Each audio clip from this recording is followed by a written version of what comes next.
Interesting होगा अब। और काफ़ी दिनों के बाद ये एक सरप्राइज लगा मुझे। तो लगा पहले तो मैंने खुद गलत पढ़ लिया, शायद सेलिंग ही होगी, और फिर से देख रही हूँ तो नहीं, डोमेस्टिक इंस्टीट्यूशंस ने 156 करोड़ बेचे, लेकिन एफआईआईज ने करीब 1531 करोड़ की कैश मार्केट में खरीदारी की है। इस पर आगे आएंगे। इंडेक्स फ्यूचर्स में हालांकि अभी भी वो सेल साइड की पोजीशंस है, ऑप्शंस में भी वही, स्टॉक फ्यूचर्स भी वही, कैश में इनको क्या दिख गया। चलिए, लेकिन सुमित हमारे साथ अब जुड़ गए हैं, और इस समय अगर स्क्रीन पर कुछ हरा है तो वह सिर्फ सुमित ही हैं। शायद यही काम कर जाए इस समय, तो हाँ, यही लग रहा है किसी भी हाल में शायद यही कपड़े काम कर जाए। कोशिश तो ये, नीरज जी छोड़ नहीं रहे रेड जैकेट किसी भी हाल में वो आ ही नहीं रहे हरे पे, तो इस पे आना ही पड़ा मुझे। खैर, कुछ स्टॉक्स की अगर बात करें तो उसमें पहले तो वो किरीट पारिख वाली कमेटी की जो बैठक आज है और उससे रिलेटेड जो स्टॉक्स हैं उन पर तो आपको नज़र रखनी होगी। गैस कंपनियों में, तमाम सिरेमिक कंपनियों में, जो कल का कैरी फॉरवर्ड अपडेट है। दूसरा, एक वेदांता की अपडेट, जो बोर्ड मीटिंग थी मच अवेटेड, वहाँ से आउटकम आ गया है और 20 रुपया 50 पैसे पर शेयर का डिविडेंड वेदांता ने अनाउंस कर दिया है। इस डिविडेंड के लिहाज से देखेंगे तो वेदांता ने इस वित्तीय वर्ष में करीब करीब 101 रुपये पर शेयर का डिविडेंड दिया, यानी कि मौजूदा भाव को देखते हुए 36-37% के आसपास की यील्ड बन रही है। तो वेदांता में वो हिंदुस्तान जिंक का डिविडेंड और फिर वो कैरी फॉरवर्ड जो अनुमान था 20-21 रुपये, उसी के आसपास आता हुआ दिखाई पड़ा है। एक और अपडेट ये भी, 7 अप्रैल इसकी रिकॉर्ड डेट होगी, यानी कि अगर आप डिविडेंड चाह रहे हैं तो 7 अप्रैल तक आपके पास शेयर होने चाहिए। कंपनी के कार्यवाहक CFO अजय गोयल साहब ने इस्तीफा दे दिया है। ये एक और अपडेट जो कि वेदांता से आता हुआ दिखाई पड़ा है।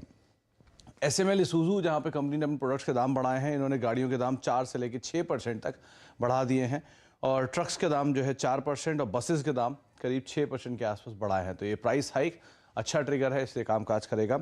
जिंदल स्टेनलेस, जो कि इंडोनेशिया में एक निकल पिग आयरन कंपनी में 49% स्टेक खरीद रही है, और ये स्टेक खरीदा जाएगा $15.7 करोड़ में। तो जिंदल स्टेनलेस भी इन फोकस रहेगा। इनफैक्ट JSL इंडस्ट्रीज़ और JSL हिसार दोनों में ही साइमल्टेनियस मूव आता है, तो इसलिए आप दोनों पर नज़र रखेंगे। इसके अलावा ऑर्डर्स लगातार, क्योंकि 31 मार्च है तो ऑर्डर जो फ्लोज आ रहे हैं वो लगातार बने हुए हैं। इसमें अब ऑर्डर में RPP इंफ्रा है, 148 करोड़ रुपए का एक ऑर्डर मिला है। एक इंटरेस्टिंग पार्ट ये है कि ये बरेली में एक जेल के मरम्मत को लेकर कंपनी को ऑर्डर मिला है। तो ये बरेली में जो जेलें रिन्यू हो रही है, ठीक ठाक हो रही है, उससे रिलेटेड ऑर्डर है। ये 2024 अक्टूबर में कामकाज पूरा होगा। GR इंफ्रा को 587-588 करोड़ रुपए का एक ऑर्डर मिला है। NBCC को 146-147 करोड़ रुपए का ऑर्डर मिला है। कंस्ट्रक्शन रीडेवलपमेंट को लेकर ऑर्डर मिला है। और लास्टली जायडस लाइफ, जहां पर कंपनी को एक अप्रूवल आया है US FDA की तरफ से, इमोडियम दवा के जेनरिक के लिए ये अप्रूवल आया है और डायरिया में इसका इस्तेमाल होता है।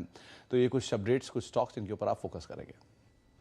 ओके, तो ये तमाम वो शेयर जो रेडार पर रहेंगे आज के लिए, तो खबरें हैं उसी पर ज़्यादा फोकस रहेगा, और ऑफ कोर्स एक्सपायरी पर भी।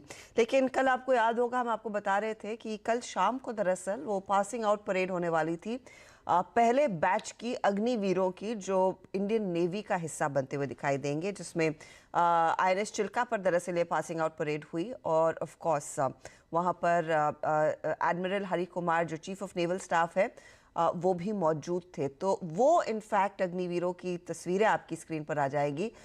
एक शानदार सेरेमनी, एकदम सारे वाइट क्रिस्प कपड़ों में ये पासिंग आउट परेड की तस्वीरें आपके सामने। सभी अग्निवीर अब इंडियन नेवी का हिस्सा हैं।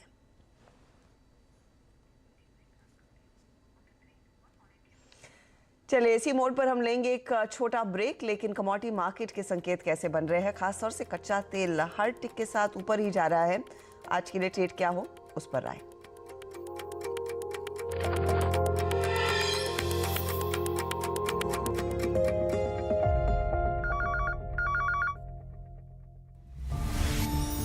इंडिया की सबसे बड़ी हस्तियां साथ होंगी सबसे विशाल मंच